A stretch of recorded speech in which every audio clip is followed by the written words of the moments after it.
भारतीय शेअर बाजारामध्ये मोठी उसळी पाहायला मिळाली आहे। 900हून अधिक अंकांनी शेअर बाजार उघडलेला आहे। निफ्टीमध्ये सुद्धा 300 अंकांची मोठी वाढ झाली आहे। महत्त्वाची अपडेट, युद्धाचा परिणाम शेअर मार्केटवर होतोच आहे, मात्र कालच्या पडझडीनंतर शेअर बाजारामध्ये मोठी उसळी पाहायला मिळते आणि या संदर्भात आणखी तपशील घेऊयात। आमचे प्रतिनिधी सुशांत आपल्या सोबत आहेत। सुशांत, आपण काल सुद्धा बोललो की काल जसा शेअर बाजार उघडला तशी मोठी घसरण झालेली होती आणि आता पुन्हा एकदा शेअर बाजारामध्ये मोठी उसळी पाहायला मिळते।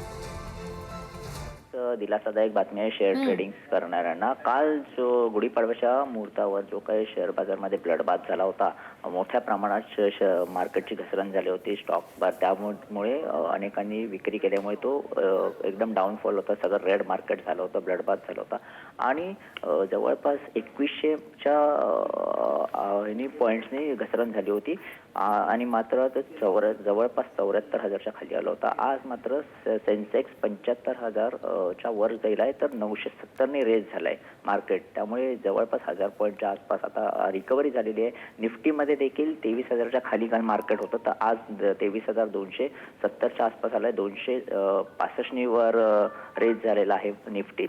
तर आज खूपच दिलासादायक बातमी आहे आणि आज भारतीय शेअर बाजार ही जी काही रिकव्हरी दिसते त्यामुळे तो मजबूत झालाय, कारण क्रूड ऑइलच्या किमतीत घसरल्या आणि मिडल ईस्ट मध्ये तो तणाव कमी होण्याची आशा वाढली होती। ते प्रमुख गेनर्स त्याच्यात अनेक आहेत, मात्र एकंदरीत बाजारात विशेषतः IT आणि PSU सेक्टरमध्ये चांगली वाढ झालेली आज दिसते, त्यामुळे आज जे मार्केटमध्ये ट्रेडिंग करणाऱ्यांना खूपच दिलासा आहे। अगदी सुशांत, धन्यवाद दिलेल्या सगळ्या सविस्तर माहितीसाठी। त्यामुळे गुंतवणूकदारांना हा काहीसा दिलासा म्हणावा लागेल।